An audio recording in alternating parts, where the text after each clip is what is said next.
Well, inshallah, and we are back, inshallah, with the women around the Prophet ﷺ.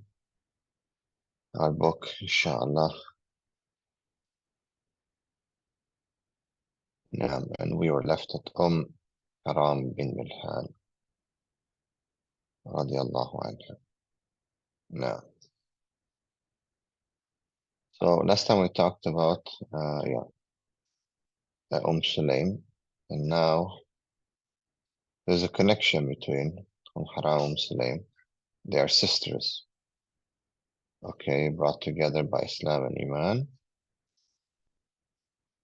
And of course, by the love of the Prophet ﷺ and their selfless sacrifice. And mashallah, these were women of Medina, you have to understand. Even though the way they used to look at women at that time was very, very different, Islam came to protect them and to save them from that type of culture, where women were inherited and they were buried alive and all kinds of things, subhanAllah. And only Islam could, protect them, alhamdulillah, from this kind of thing. Now, I cannot see the full screen. Okay,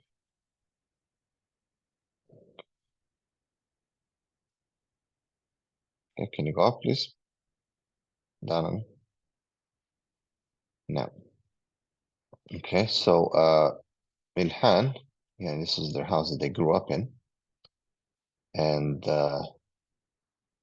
this is the Prophet ﷺ. He really liked this house. Okay, the Prophet ﷺ used to visit different people, and he used to spend time with different people, visiting different ones. And this is one of the houses that Prophet ﷺ used to visit.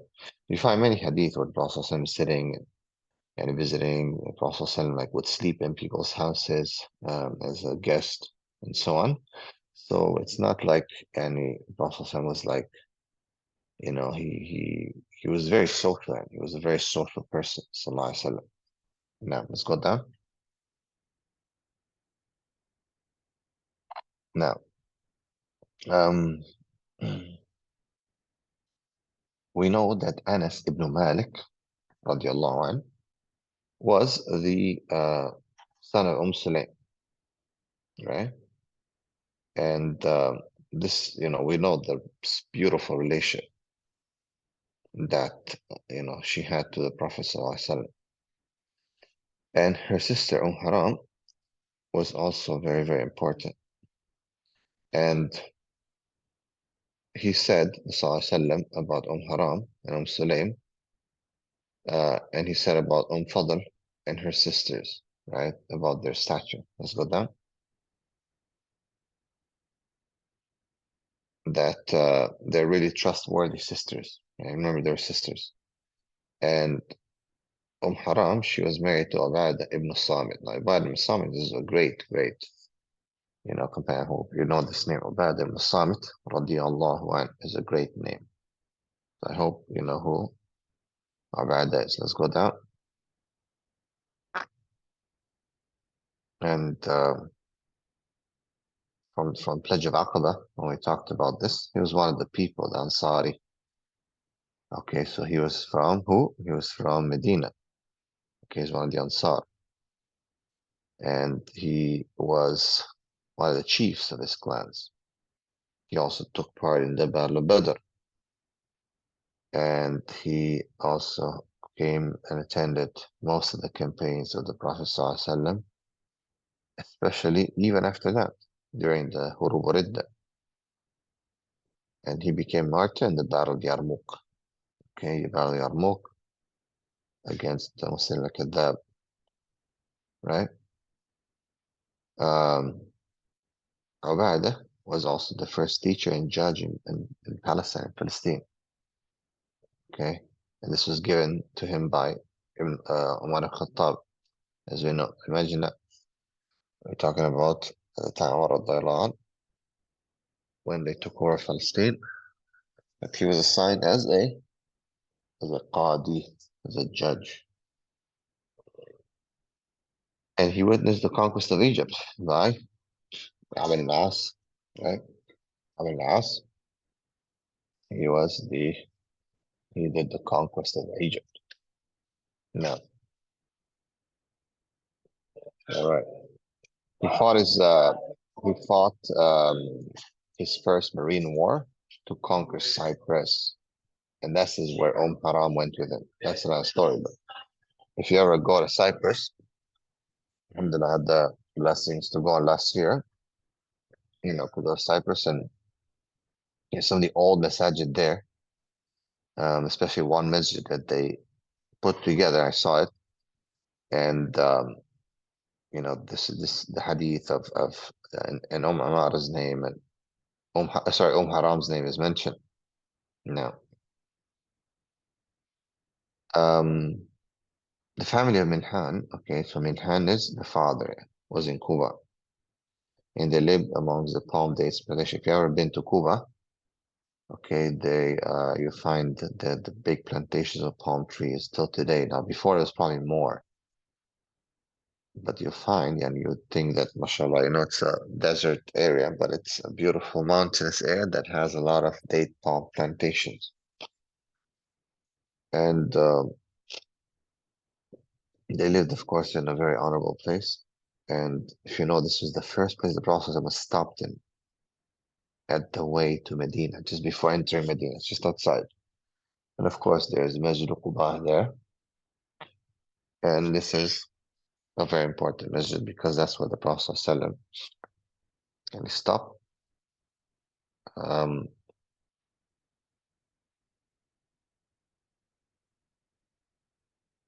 when the Prophet ﷺ, stayed there, okay, amongst Banu Amr ibn al-Auf, the first mosque, this was where they built the mosque, okay? This is where the first masjid was built. Now, of course, the way they built the masjid at the time was some palm trees, there's the trunks, and they would just mark the territory, the area, and then they'll try to cover up the top with some leaves. Today we have Masjid Quba is, mashallah, beautiful masjid. I'm sure that if you've been to Umrah, you prayed in it. Okay, you prayed in Masjid Quba. Now, this is the first masjid to be built, yani, after or in the messengership of the Prophet Sallallahu Alaihi Wasallam. Okay, this is the first masjid. Of course, the first masjid to ever be built was Masjid al-Haram. And this is built by Adam and the angels. And then the second masjid was Masjid al-Aqsa. Okay, and then the third masjid would be Masjid al-Quba. And then the fourth masjid would have been Masjid Nabawi.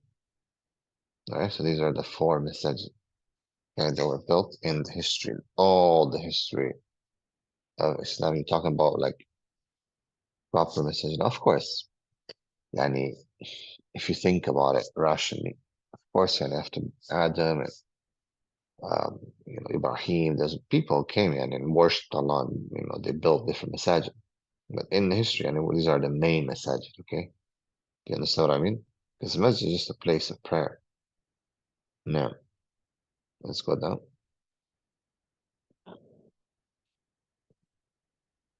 More, a little bit more.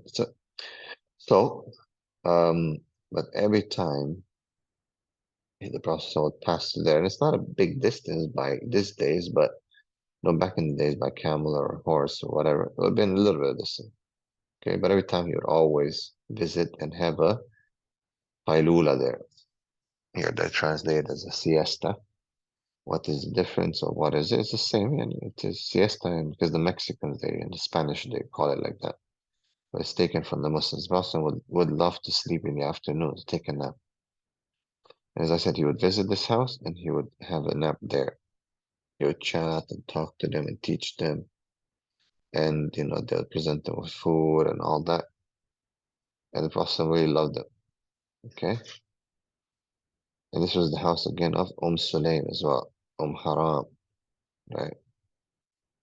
Now. And he would also and consoled them because remember their brother was killed while fighting on the side of the Prophet, like actually living next to him. And he would console them, and he would, they would really love the Prophet's visit. Like I want you to think in a way like you have like your favorite uncle, right? Your favorite uncle visiting you, but he's like the nicest person ever. Okay. Mm. He is the nicest person ever. He, he just always like he's funny, says nice stories. Everyone just waits. They can't, till he comes. Like that's kind of like how it was. Everyone loved Prophet ﷺ. Everyone loved his stories and what he was. And imagine his character, right? Okay, what kind of character he had, where like everyone is so happy to see him and so happy to like for him to come. And yes, the question you asked, yes, siesta is basically in Spanish, okay, and qailula in Arabic, okay, and they would sleep in the afternoon, like usually midday. Some narrate that it was like around 11, a little bit before Dhuhr, and some narrate that maybe it was after Dhuhr, okay, but it was midday when the sun was the hottest. Okay, if you ever been to Medina or Mecca, the sun is so hot at that time. It's like, and it's scorching hot. So no one would be outside. Till today, there is that culture in most countries there in the Khalij. Okay, so I lived there 10 years. What happens is after door prayer, everything closes except for like the mall. Some people stay open, but in general, the culture is that everyone closes and then they go and they take a nap. And then usually like Dhuhr is like, let's say 12:31. By the time prayer is done, by the time everyone gets home, it's like 1:30, 1:45, and Asr is usually around like 4:30. Everyone like prays Asr, and then by 5, everything's open again till like late at night. That's kind of like what I saw in my my stay there. There's a culture. Yeah, it is a well power nap. Yeah, I don't know. I'll try to actually look and research because I'm interested to see how the Prophet ﷺ, how long you would sleep. Because a power nap is like, according to us, is 10 to 15 minutes. And I know some people use this, but siesta is not 10 to 15 minutes. I think they would actually sleep like an hour or two, actually, like a good sleep. That's a power nap compare, relatively speaking, to the sleep of 7 hours or whatever at night, 6 hours. But yeah, it's about hour and a half, 2 hours that you would sleep, and it's a nice sleep. I try to follow the sunnah. Inshallah, I try to get my work already done in the morning. By the time it's duha, to actually try to actually take it. Sometimes when I travel, it's hard, but yeah, it's really really nice and refreshing. Now let's go down.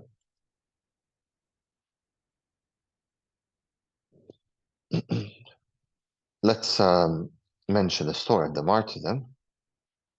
Okay, Haram bin Milhan, and what happened to him. So he went with the delegates of reciters who were treacherously killed by Amr ibn Tufail. You know the big story, Bil Ma'un. And this is where the Quran went to teach, but then they killed him. So they're about 70, and they're all surrounded and killed. And they're some of the best companions of the Prophet ﷺ. The Prophet was extremely, extremely, you don't understand, this was one of the saddest times. Imagine, these are 70 of your people that you're sending to teach the ummah, to teach the people, to teach, them about Islam, and then they get killed. Okay, now let's go down.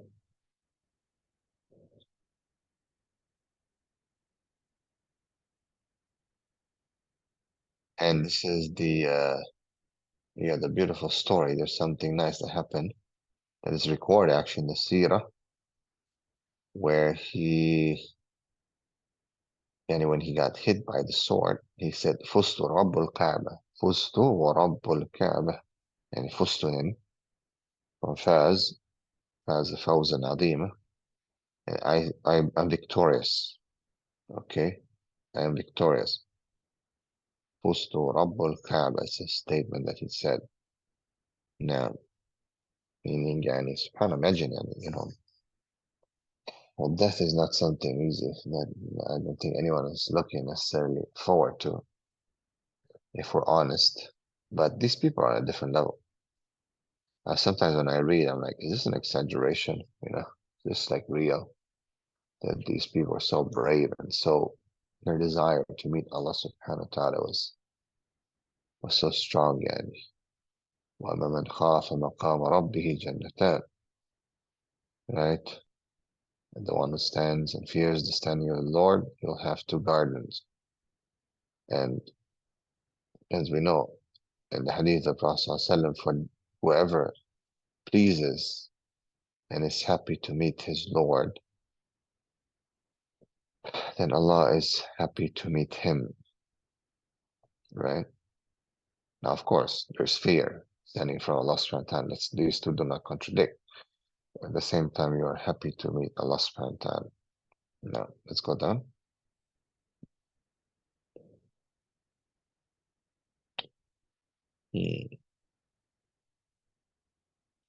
And you can see that only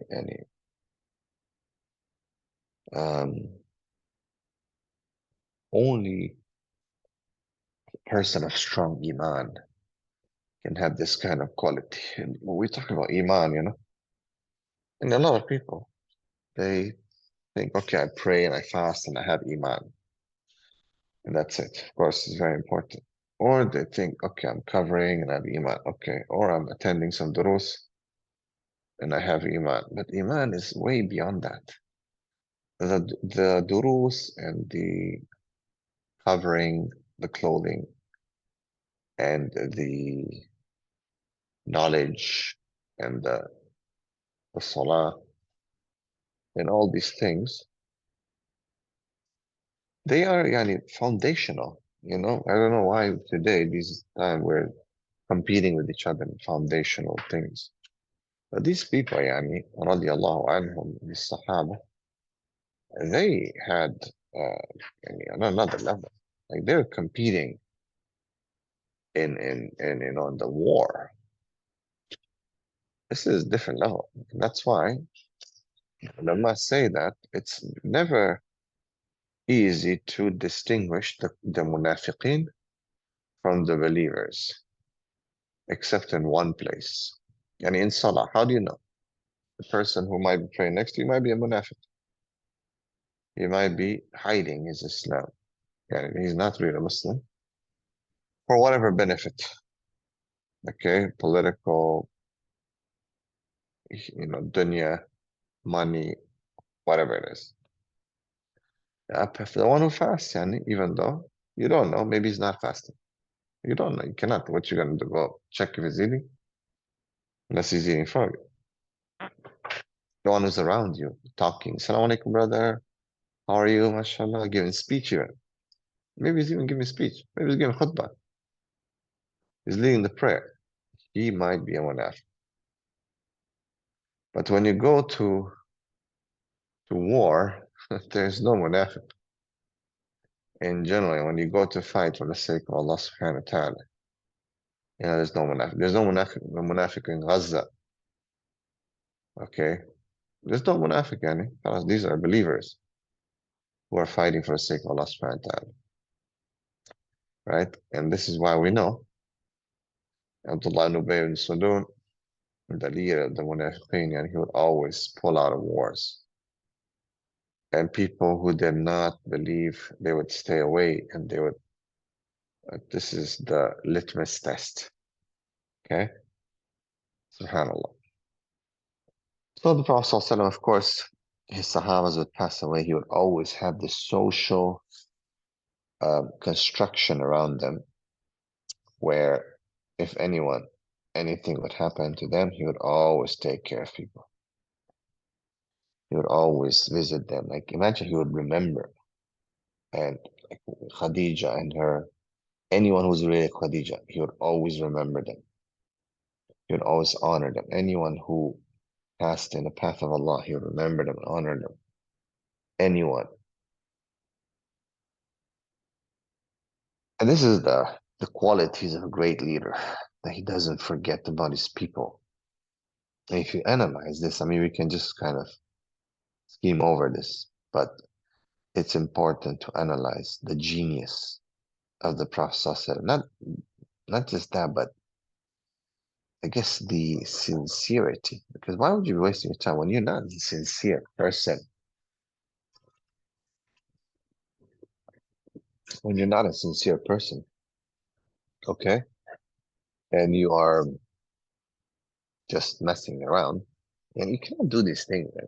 We see so many people just take it, never giving their time. They're too busy. And with all the respect, even today, some of the guys, and they're so VIP, they're just too busy to meet the regular people. And these are not the chieftains of Mecca or Medina. These are any good household, of course, of piety and taqwa, but that's it. And they're not the chieftains of something. So you can see the genius of the Prophet ﷺ, the social IQ, the social intelligence of the Prophet ﷺ. And never mind, I mean, you see how much people loved him. Until today, how much people love the Prophet ﷺ, right? To the point that they would say, Fidaka ya Rasulullah. Yani, I would sacrifice my mother and my father for you, ya Rasulullah. There's a statement of exaggeration. It was a statement of, right, of extreme exaggeration. However, you could see the love that these people, this love doesn't come just an obsession that people have towards a specific leader or something, but it's because he was a person of the people. He was a person of community, a person of love and care and compassion and mercy and empathy. Okay? And empathy. No, that's how we should be. We should give our time sometimes to the weak and the poor, to the destitute of society, and sometimes to the good, whatever, social classes, doesn't matter. But the Prophet ﷺ was with the poor. He was with the regular people. Even don't have to be poor, but the regular people, right? Not with the dignitaries. You would see that Caesars and the different leaders of the world always with the dignitaries and the VIPs. But the Anbiya of Allah subhanahu wa ta'ala were always the people's champions. They were the people's champions. No. No. Haram and the others, her sisters, would serve the Prophet ﷺ his favorite food. He would sleep in their house. Haram would recall some of the events where the Prophet would wake up and he would have wahi through his dreams. The dreams of the prophets are wahi. They are what? They are revelation. And in this event, it is the hadith that I read in Cyprus. It was on the wall of one of the masajid there. Old masjid, subhanAllah, very old. You're talking about, wow, it was like something like 1,000-something years. And he said that some people among my followers are shown to me riding over the green sea like kings over their thrones. What is the green sea? It is the Mediterranean. And Haram said, Ya Rasulullah, ask Allah to make me one of them. Look at that. There's a woman, okay, who is asking to be amongst those who will go overseas, and specifically to Cyprus. He then took another nap and woke up again smiling. When you kind of like wake up of a nap, you kind of like in and out. the Prophet would receive revelation. Now, Haram would think again, he would ask him again, Ya Rasulullah, what is it? Let's go down. So the Prophet ﷺ said that some people among my followers were shown to me riding over the green sea like kings over the throne. And she said again, Ya Rasulullah, tell them, ask Allah, to make me own exam. And he, Sallallahu Alaihi Wasallam, you are amongst the first. Amongst the first. And this is during the Khilafah of Muawiyah radiallahu anhu, I believe, where this is when it happened. And this is when Ubadah ibn Samit, and he went there, okay? And she accompanied him as his wife, obviously, it was his wife. And they went to this army, and this Sham area. And by the way, this area is part of Sham, okay, like the Levant area, Cyprus. Okay, there's an area there also that's also Turkey today, modern day Turkey. It's also part of Sham. I've been to it. So this whole area is part of the Sham. Okay, if you go from like Antalya, Alanya, that area, all the way to the Syrian border, including Cyprus. Okay, this is all Sham, moving into Syria, into Lebanon, and of course Palestine, Sham, and Quds, and moving up to the north a bit, Jordan, and yeah, that area. It's all Sham. Okay, it's all Levant. It's all one area now, but the center of it, the center of the area is what's today Damascus. It is Damascus. All right, and of course, more important than anything, it is Al-Quds, Masjid Al-Aqsa. Okay, this is the capital. This is the place. Now, of course, Al-Ghazza is Sham. Is this is where the battle is being taken. So, um, uh, there was a request that Omar Khattab received from the people of Palestine that they need a scholar who could teach him matters of the deen and be a judge. And of course, he appointed Ubadah ibn Samit because he had the knowledge, right? Ubadah ibn Samit. So Haram, they lived in Palestine, him and Haram. And, he would do his work and she would do his work. And then he became one of the greatest, inshallah, the most prominent. Let's go down. And obviously, everyone knew him. And Haram was very righteous, of course. Even though they had high class, and she was very humble and very loyal to her husband. Okay, he was the judge, and she didn't ask to be a judge. She just asked to accompany, to do her job as a woman, as a wife. This is where I love this book, because even though they are trying to, of course, highlight the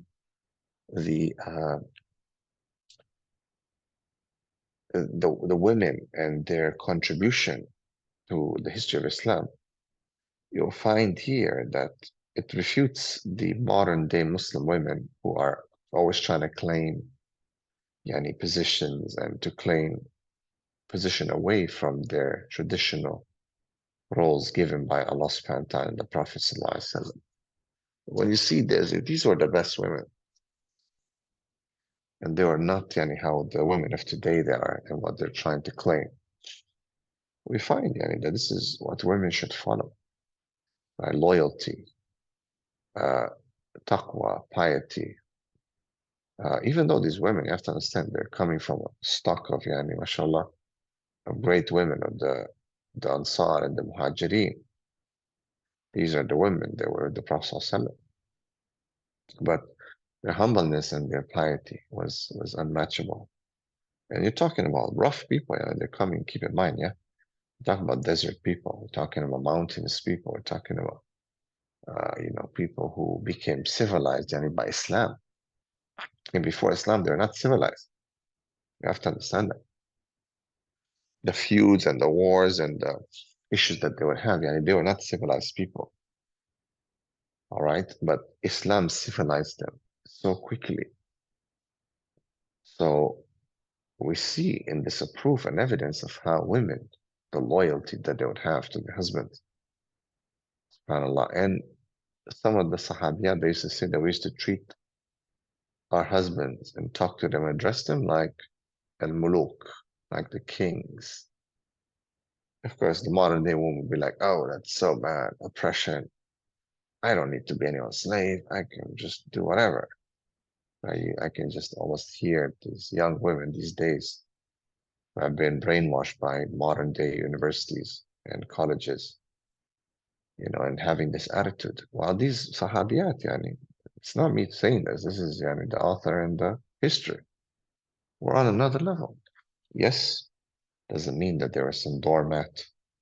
Yes, the truth was the truth. Yes, we have women who would challenge when there's a truth that needs to be upheld. But they would not have this like modern day mentality what we see today.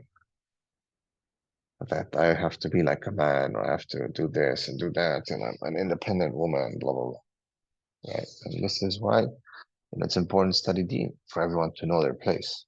Men to know their place, women to know their place, children to know their place, and so on. Now, interesting enough that I remember where they're coming from, right? They're coming from the small house in Quba years before, where the Prophet ﷺ would come and visit them. And obviously her brother was, we know he was martyred, but he remembered these days when the Prophet ﷺ would visit them. And now they're in Palestine. And you have to understand that Masjid al-Aqsa, this is like a center. It was compared to Medina. Al-Quds was very developed, yeah? You have to understand, it had a lot of riches and a lot of things. So going from Quba, that rumble house, that small house, okay, and going to Palestine, it was a big change, okay? But they would always remember where they come from, and they would remember the dream of the Prophet sallallahu alaihi wasallam, supplications in the house, and her supplication about going over the green sea like kings on their thrones. Now, let's go down.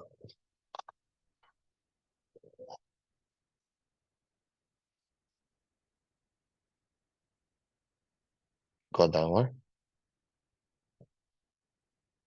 Now, so Amr ibn al-As left Palestine and he went to conquer Masr. Okay? If you know, from Palestine, if you go down to Gaza, okay? And this is on the Mediterranean, right? Gaza is on the Mediterranean. So if you go down, and then you can actually cross into Egypt. We know that there's the crossing right now, which is blocked, okay? That you would be crossing into Egypt from there, okay? So Amr al-As went down to Egypt, and obviously there's a strong Roman presence in Egypt. Now you can imagine that. Talk about the Romans as superpower, and the Muslims, they are a band of people. Okay? They're not a big superpower, but it's rising. More and more tribes are joining. More and more people are coming to see the victory of Islam. And Umar Khattab radiallahu anh, gave the consent to him, and he went deep into Egypt, fought the Romans, and defeated them. And he laid siege to the fortress, okay, the Babylon fortress in all Egypt. And Amr, he sent a letter to Umar Khattab. Now look, pay attention to this. He was asking for what? For reinforcements. Now pay attention, look. So, who did Umar send? It was Ubadah in an army. Ubadah ibn Samit, radiallahu anhu. Now, Haram, she went with him. Oh, yes, the wives, and what they would go, because they would want to be with their husband. Not all of them would go. We see that it seems that these were exceptions. Not every man in the army would take his wife. But Haram, her attitude was such that she would go. And it is also when the Prophet ﷺ would go for some of the ghazawat and the battles, he would always cast lots, and he would take with him one of his wives. Okay, now you see the connection between husband and wife, and the importance. And this is what Ubadah would do. Now, so after that, he went so they moved from Palestine to Egypt. Okay, after some time, they moved to Egypt, to Damascus, Dimashq, Syria, okay, which is a bit north, okay, from Egypt and from Gaza. If you know, Damascus is a bit north, a bit northwest. Now, and then during the rule so you're talking about Omar, so Abu Bakr, Omar, Uthman, Ali, and then later on Muawiyah. Okay, later. But Muawiyah at this time, and he was the governor. Okay, he was the governor of Syria.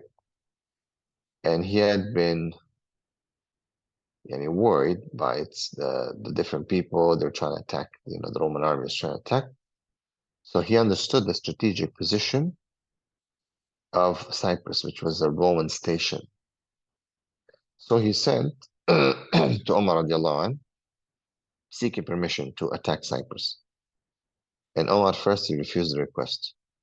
Okay, he didn't want to risk the lives of the believers.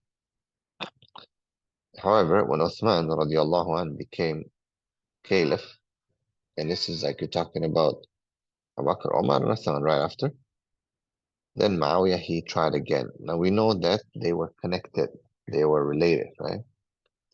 And we know that Uthman would be very close to his family. Okay. Now, so he used this connection, a blood relationship, to Uthman, and they were Umayyads, as we know. And Uthman agreed later. Now, let's go down.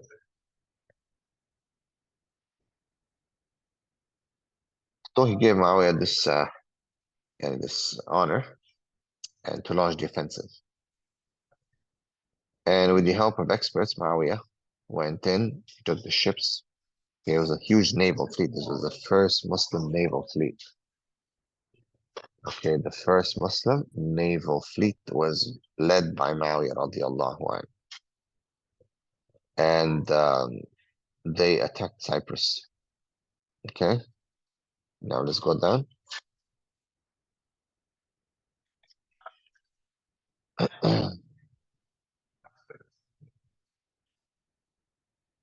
Go down it. Now, so Haram was accompanying, of course, and this is a very interesting story what happened. And she was, receiving dreams, and we know that the dreams are, and the dreams are like a form of revelation to righteous people. And she was very excited, yani, and we'll see what would happen because the Prophet ﷺ foretold that she would be going and actually foretold her martyrdom in a sense, yani, sallallahu alaihi wasallam, right? She was very excited. Now, let's go down. And they went through the, with the boats over the seas, and she was standing on the edge of the ship, right? She was remembering what the Prophet ﷺ said, and imagine it, to live the prophecy.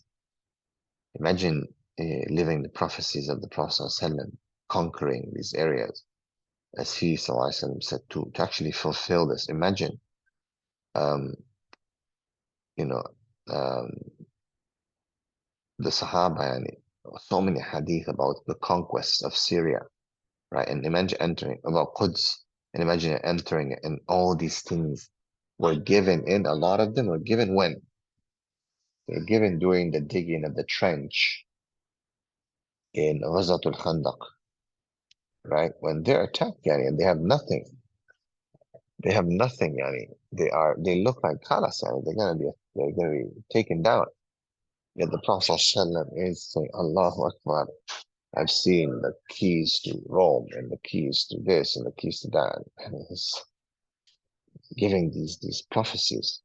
And then some of them are actually the people who heard them and lived there with him in those days. They were able to fulfill these prophecies of the Prophet ﷺ. Now,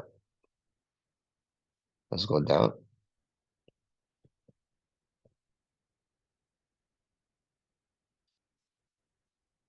Now, let's go down. I feel like the author is stretching here a bit to repeating.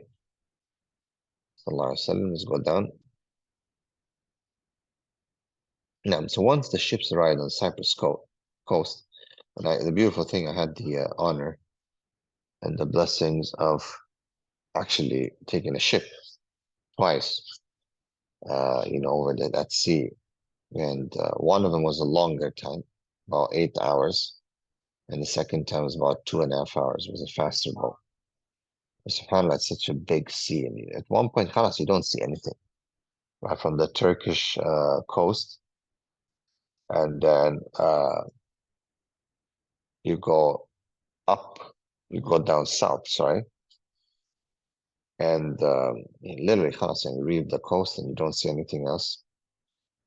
And then slowly, you'll start seeing the island, the different mountains of the island. Cyprus has mountains, by the way, on it. Yeah, and it's very, very beautiful. It's a beautiful place. There's this feeling that, and it's a sham, and you can feel the Mediterranean weather and the climate and the location, the barakah of the land. SubhanAllah, it's beautiful. So, she was ready, uh, to go. She was very excited, right? So imagine again, so from Medina, Syria, Palestine, Egypt, back to Syria, then Cyprus, right? Very thrilling life, subhanAllah, of a journey with her husband, though, right? It was with her husband. And of course, this life ended with the Shahada, okay? This ended with the Shahada. And this is where the story ended. Okay, this is where the story ended for Haram, because she passed away. Not in war, no one killed her, but it was an accident. Yeah. Let's go down. So she was put on an animal to ride. Okay, while she's in Cyprus. Some say they ride at the beginning, like when they just arrived. Now imagine, you're so excited to live in this new land, but you don't actually get to see everything. Okay, so then it seems that the horse jumped violently, and she fell off and died shortly after. And she was buried there. May Allah be pleased with her. Of course, she was in the path of Allah. Her intention was there, and she was a shahida. No. And it's there in the land of Cyprus, and there's a mosque nearby. This is where she fell first. صدق رسول الله صلى الله عليه وسلم. Okay, and I think, wallahi, yani, that even in this, there's a lesson for her, yani, that, you know, she wasn't a soldier. She wasn't, it was a lesson also for all the women in the man. She wasn't a soldier, mashallah. She went there as a wife to help, to support. And indeed, maybe a soldier as in the sense of a spiritual soldier, a soldier that, you know, would support her husband, the real soldiers, the real, yani, mujahideen, okay, who actually would raise the swords and the conquest of these, the ones who fought the battles and who were killed actually in the path of Allah in an actual armed conflict and battle. Now, and then of course, these women are no less of a martyr. They're martyrs for being there. The mothers of our children in Palestine, the mothers, the wives of our brothers in Palestine, these women who are passing away, being killed, they are martyrs, yani. May Allah yani, give them, you know, the highest place in Jannah. Their courage yani, is yani, unparalleled, even yani, more courageous than some of the ummah, the men of this ummah who are cowardly, hiding today, you know, in this family. So it's a great lesson for men and women in the story of Haram. Let's go down. No. Okay. And this is Fatima bint Al-Khattab. Okay. No. Fatima bint Al-Khattab radiallahu anha. No. Inshallah, we'll continue this one next time. We'll start from here. Now, if there's any question, if not, then we will stop here.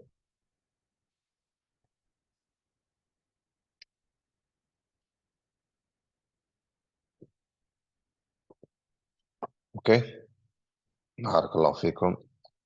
وجزاكم الله خير. سبحانك اللهم وبحمدك أشهد أن لا إله إلا أنت أستغفرك وأتوب إليك. We'll see you inshallah next week. I'll be in Canada then. A better time zone, and inshallah we'll continue. بإذن الله تعالى. السلام عليكم ورحمة الله وبركاته. وعليكم السلام. جزاك الله خير الشيخ. وإياكم.